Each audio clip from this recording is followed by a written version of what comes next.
శ్రీమాత్రే నమః. వారాహి దేవి నమః. అందరికీ నమస్కారం అండి. ఇవాల్టి వీడియోలో మనం వారాహి మాత యొక్క అత్యంత శక్తివంతమైన 12 నామాలను జపించటం వలన కలిగే శుభాలను, అలాగే వారాహి మాత యొక్క అద్భుతమైన లీలల గురించి తెలుసుకుందామండి. మన జీవితంలో వచ్చే ఎటువంటి కష్టతరమైన సమస్యలనైనా సరే ఈ 12 నామాలను జపించటం వలన సులభంగా బయటపడగలము. నిజానికి నవరాత్రులు అని అనగానే ఆశ్వీజ మాసంలో వచ్చే శరన్నవరాత్రులు, అలాగే చైత్ర మాసంలో వచ్చే వసంత నవరాత్రులే మనందరికీ తెలుసు. కానీ మరో 2 నవరాత్రులు ఉంటాయండి. అవే ఆషాఢ మాసంలో వచ్చే వారాహి నవరాత్రులు, అలాగే మాఘ మాసంలో వచ్చే శ్యామలాదేవి నవరాత్రులు. ఇంకా చెప్పాలంటే 4 ఋతువులకు 4 నవరాత్రులు వస్తూ ఉంటాయి. అంటే వసంత, గ్రీష్మ, శరత్, శిశిర, ఈ 4 ఋతువులకు 4 నవరాత్రులు వస్తాయన్నమాట. అయితే చైత్ర మాసంలో ఎక్కువగా మనం లలితాదేవి ఇంకా శ్రీ రాజరాజేశ్వరి దేవిని నవరాత్రులు జరుపుకుంటూ ఉంటాం. అలాగే ఆశ్వీజ మాసంలో మనం దుర్గాదేవి యొక్క నవరాత్రులు జరుపుకుంటాం. ఇంకా ఆషాఢ మాసంలో మాత్రమే వారాహిదేవి యొక్క గుప్త నవరాత్రులు అనేవి జరుపుకుంటాం. ఇంకా మాఘమాసంలో శ్యామలాదేవి యొక్క నవరాత్రులు అనేవి జరుపుకోవడం జరుగుతుందండి. కానీ మనకి లలితాదేవి ఇంకా దుర్గాదేవి యొక్క నవరాత్రులు మాత్రమే బాగా తెలుస్తూ ఉంటాయి. శ్యామలాదేవి, వారాహిదేవి యొక్క నవరాత్రులు అనేవి అంతగా మనకి తెలియవు. జగన్మాత యొక్క అహంకారం నుండి ఆవిర్భవించిన వారే మహావారాహిదేవి. ఈమె శ్యామలాదేవి యొక్క సామ్రాజ్యానికి మొత్తానికి కూడా మహామంత్రిగా వ్యవహరిస్తూ ఉంటారు. అలాగే దేవసేనకైతే ప్రధాన అధికారిగానే వ్యవహరిస్తారు వారాహిదేవి. నిజానికి వారాహిదేవి అంటేనే భూదేవి, భూదేవి అంటేనే ధాన్యలక్ష్మి కదా.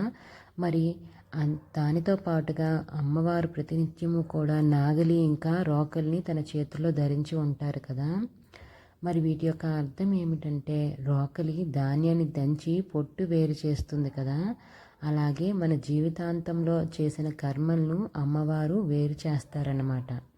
అలాగే నాగలిని భూమిలో విత్తనాలు వేసే ముందు వాడతాం కదా. అలాగే అమ్మవారు కూడా మన బుద్ధిని నిష్కర్మ వైపు, అంటే అమ్మవారి వైపు ప్రతినిత్యము ఉండేలాగా ప్రేరేపణ చేస్తూ ఉంటారు. అమ్మవారి యొక్క సౌమ్య రూపమే శ్యామలాదేవి అయితే అమ్మవారి యొక్క ఉగ్రహ రూపమే వారాహిదేవి. ఆషాఢ శుద్ధ పాడ్యము నుంచి మొదలుకొని ఆషాఢ శుద్ధ నవమి వరకు గల తిథులలో రాత్రిపూట మాత్రమే వారాహిదేవిని పూజిస్తారు.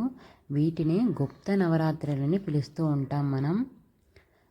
శ్రీ విద్యా సాంప్రదాయంలో గల 4 నవరాత్రుల్లో ఒక ముఖ్యమైన నవరాత్రి ఆషాఢంలో వచ్చే వారాహి నవరాత్రి. లలితాదేవి యొక్క రథ, గజ, తురక సైన్య బలాలన్నీ కూడా వారాహిదేవి యొక్క ఆధీనంలోనే ఉంటాయి. అందుకే ఈవిడను దండనాథ అని అంటారు.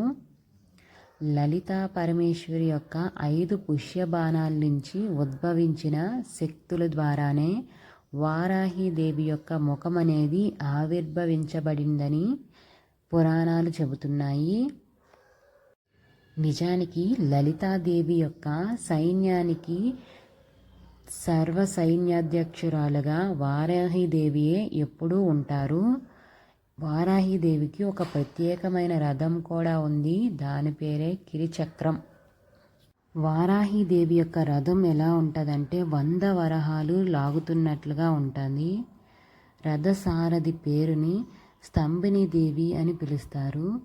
ఆమె రథంలో దేవతా గణములంతా కొలువై ఉంటారు. ముఖ్యంగా ఆయుర్వేద మూల పురుషుడైన ధన్వంతరి మరియు దేవవైద్యులైన అశ్విని దేవతలు ప్రతినిత్యము కూడా వారాహిదేవి యొక్క రథంలో ఉంటారు. ప్రతి ఒక్కరి జీవితంలో వచ్చే ఎంత పెద్ద కష్టాన్నైనా సరే తీర్చగలిగే మహాశక్తివంతమైన 12 నామాల గురించి ఇప్పుడు మనం తెలుసుకుందాం.